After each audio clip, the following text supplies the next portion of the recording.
hello and welcome to another edition of the Net Report podcast. Today we're going to be going over the game ones essentially of the NBA playoffs. They're here.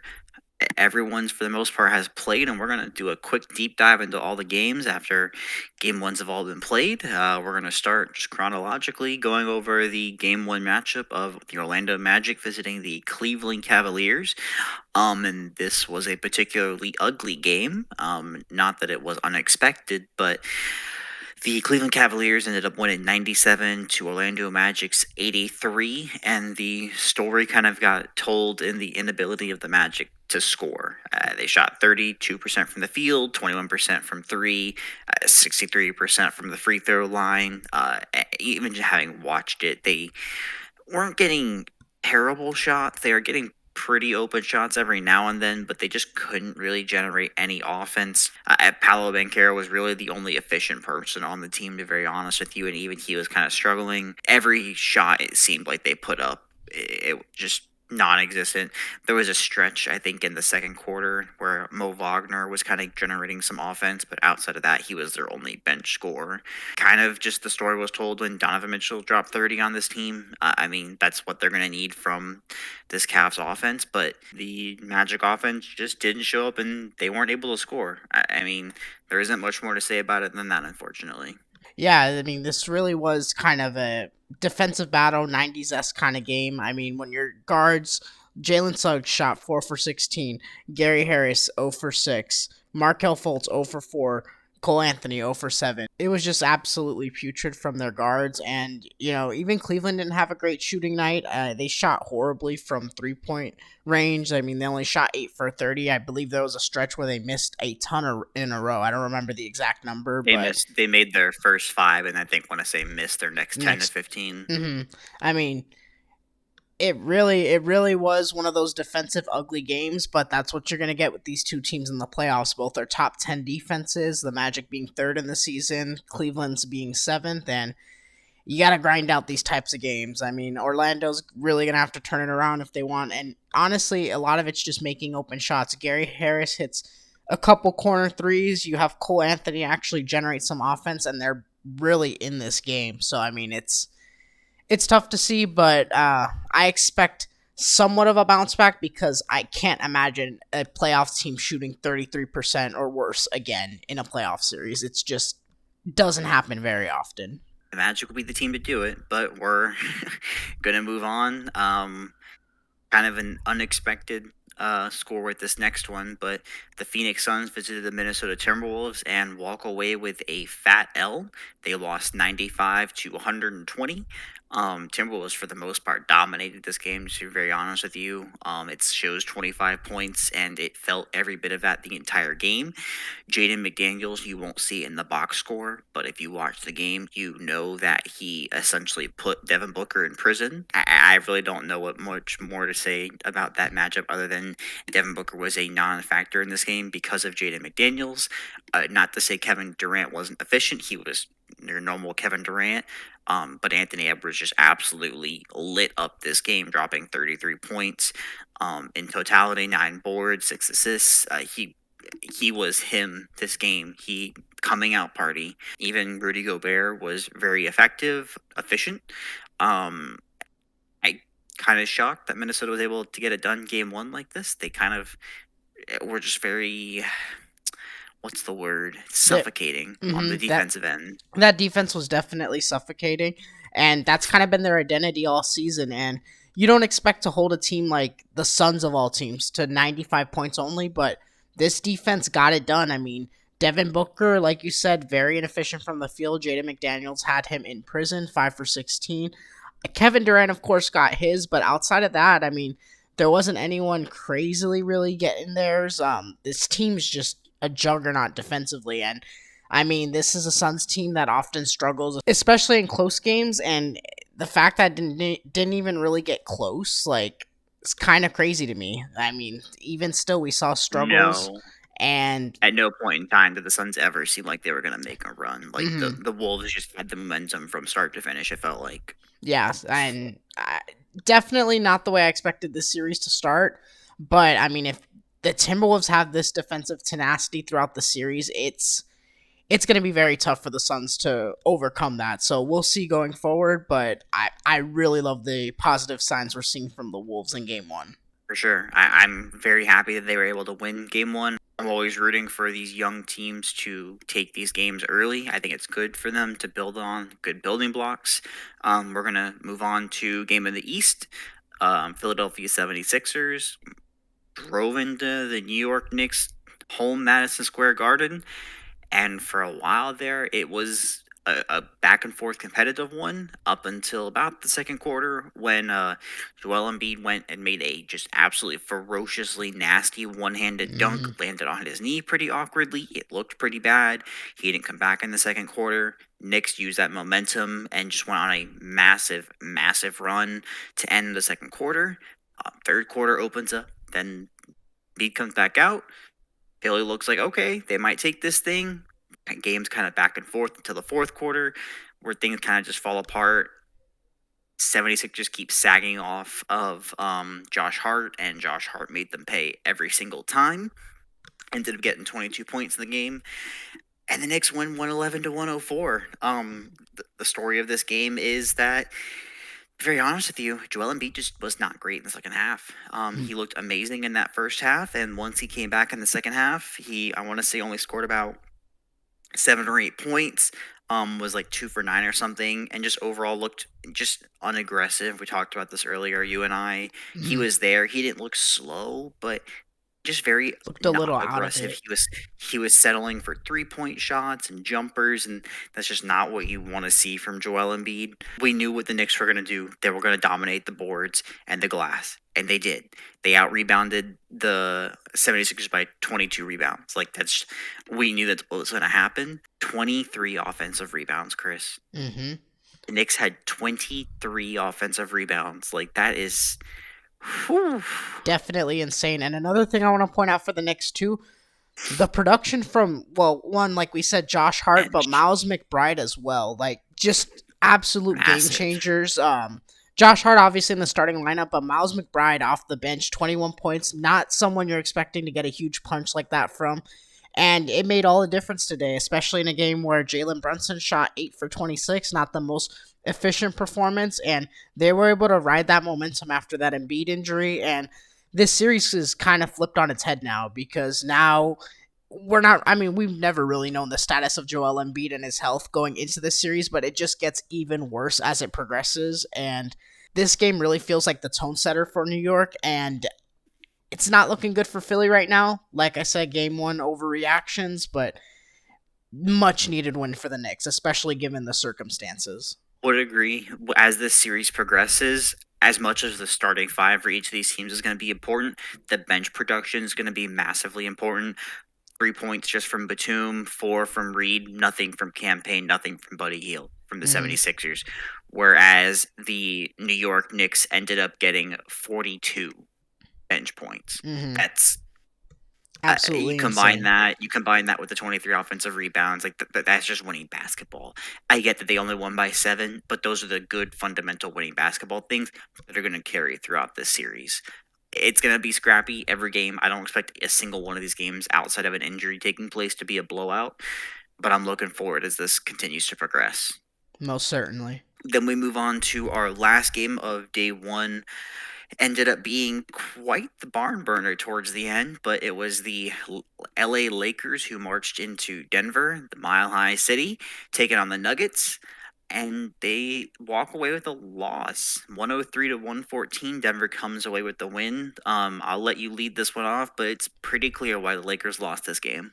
Yeah, and it's honestly felt like a trend. I mean, over the past like they're now nine, I believe it's 9-0 now in the last 9 games that Denver is over the Lakers, and it's been competitive for a lot of times for these games, but consistently Denver just runs away with the lead, whether it's the third quarter, fourth quarter, and it's just late game execution. There were a lot of plays where the Lakers it kind of fell apart really quick for them. I mean, there were a couple turnovers and just a couple transition threes from the Nuggets that really blew this open. And it's really the story between these two teams. And a lot of it has to do with coaching on Darvin Ham's part. A lot of it is just this team is physically better. I mean, I hate to throw it like that, but this Nuggets team is really a juggernaut in the West. And unfortunately, I mean, this is probably going to be the rest of the series. I mean, it seems like the Lakers are always able to get off to a good start, keep it close, and the Nuggets just run away with it. I mean, this Nuggets team is scary. Yeah, I mean, I'd like to point and say like it was the benches of each of these teams that kind of Mhm. helped one or the over, but neither team really got great production on either bench for the most part. All five starters played most of the game for both sides. It just came down to late game execution. About midway Mhm. through the third quarter, Yep. the Lakers started to get a little more sloppy, take some bad shots, were a little lazy on the defensive side, getting back Couple to their bad spots. rotations for sure.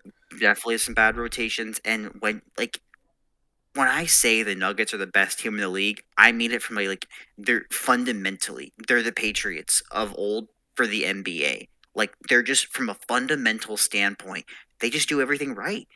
And you can hope they miss shots, but when you're not switching correctly or you throw a lazy pass or you're not getting back on defense, the Nuggets are going to exploit you. There was literally a play. It was I want to say that the Lakers were only down by 2 or 3 possessions late in the fourth. Jokic literally outran LeBron down the court. Mhm. I, It I comes back to like effort, you know. just outran him, and it ended up being a transition too. Like Mhm. those are the kind of things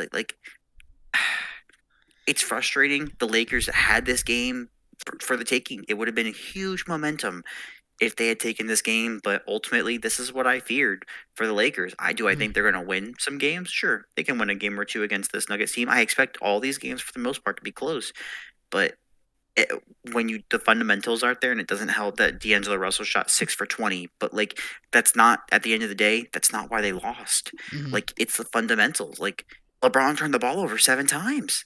Mhm. 7. And He's it responsible for over half their turnovers. and it truly feels like this team has to play like perfect basketball just to really have a chance, because if not, and it felt like they were playing pretty good basketball up until the third quarter, and then as soon as things go wrong, Denver's just able to balloon that lead up. It went from One small one mistake point turns game. into an avalanche. It went from like a 1 point game to a 15 point game in a matter of minutes, and that's just this Denver Nuggets team. That's just the way they operate. The way the cookie crumbles when you don't play good basketball or just Mhm. intelligent basketball. But the Lakers are going to make adjustments. I would be interested to see if they do anything with their starting lineup. I don't expect perhaps, but we'll see for game two. We'll move on to our day two. Started with a bit of a snoozer, but not if you're me. Um, Oh yeah, I'm sure you love this one. Miami the Miami Heat walked into TD Garden, Boston Celtics, and got their pants blown off. Celtics opened this game up with a pretty dominant lead to start. Then Miami answered to their credit in their first quarter.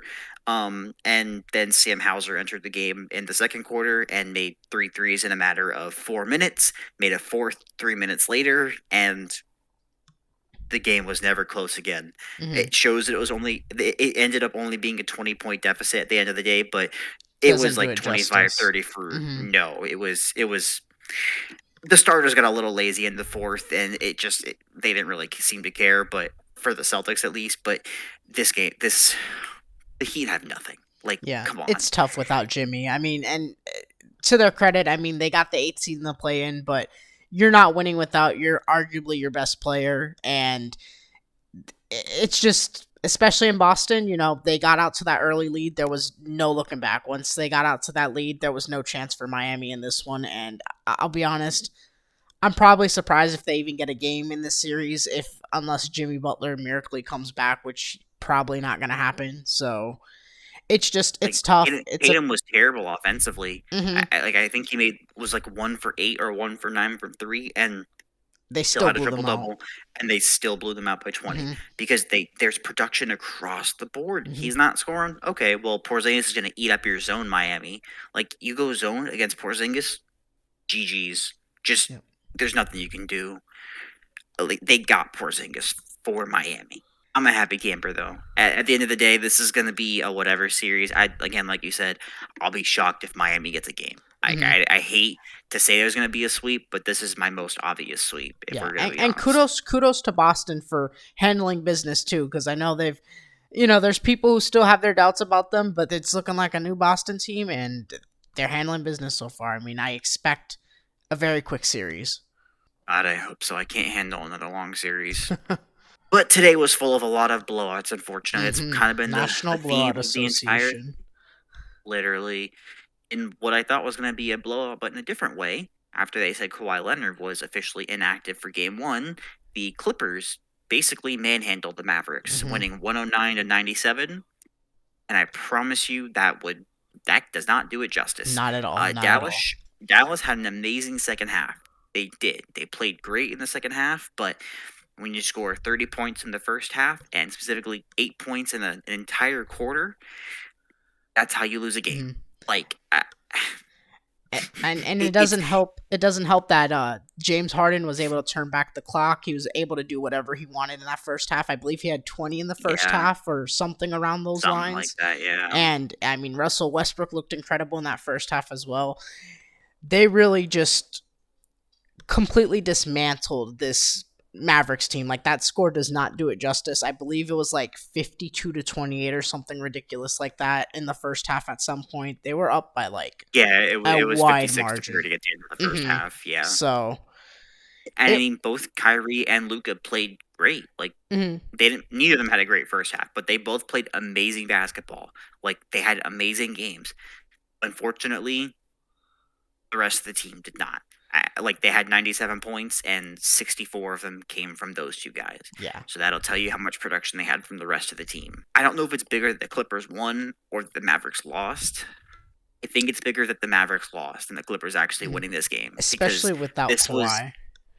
like there's still some possibility that Kawhi, like it seems like Kawhi is going to play at some point. Like he's been Hmm. at shoot around, so the fact that the Mavericks couldn't win a game without Kawhi, like I can't tell you how detrimental that is for a series that I thought Hmm. was going to go seven. Losing a game like this is just so consequential Yeah. in the grand scheme of If we're things. talking game one overreactions, this is probably the biggest overreaction. Like, you need to overreact to this if you're a Dallas fan, because it's not looking good. I mean, you got basically blown out without Kawhi Leonard. We've seen how talented this Dallas team is. A lot of guys, especially their depth guys, had off nights, but we're gonna have to see, man. We're gonna have to see them turn it around next game, because if not, the series can get ugly, especially when Kawhi gets back. Yeah, I mean, sorry Dallas fans, I don't have faith anymore. which means inevitably you're gonna reverse jinx it. So you're welcome, Dallas fans. 100%. But we move on to our other blowout of the day, in which I thought it was going to be a blowout in the other direction. The Indiana Pacers just got absolutely rumple stomped by the Bucks Mhm. today. Yeah, 109-94. Lillard If was I told you that incredible. Lillard had 35 points and all 35 of them came in the first half, you'd call me a liar. But he had 35 points in the game, and all 35 of them came in the first half. But apparently that was enough.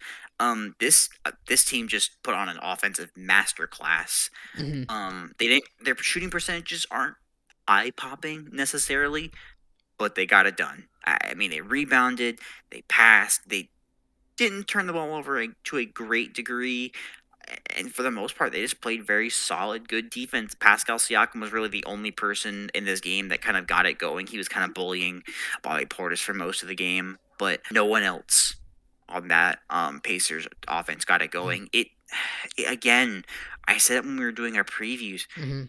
I don't know Tyrese, what's man. happened to Tyrese Halliburton since the All Star break, Post All but Star dude is break. just Hmm.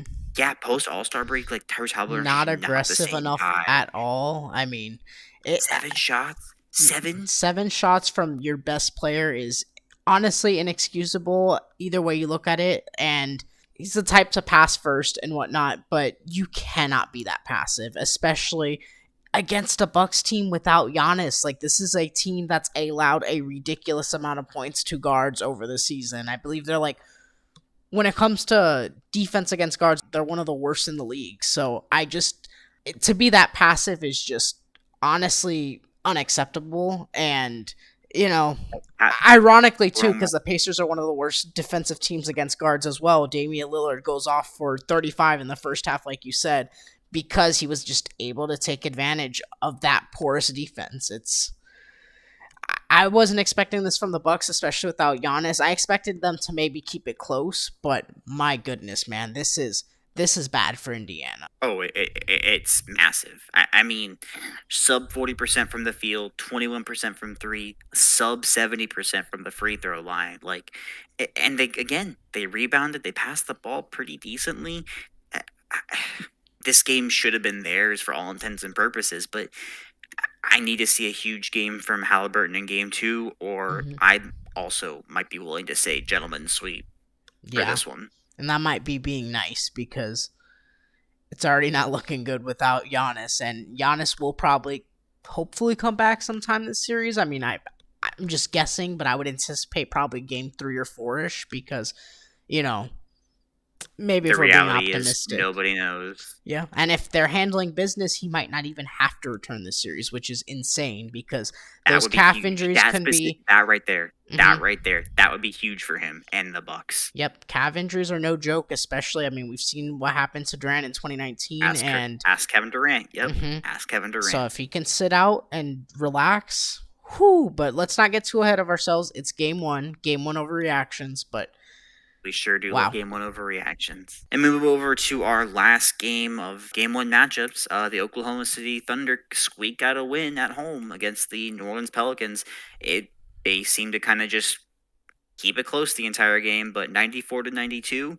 I will be honest, a lot closer than I was expecting it for the Thunder. But hey, similar to what I was saying about the Timberwolves, getting that game one win is huge for a young core.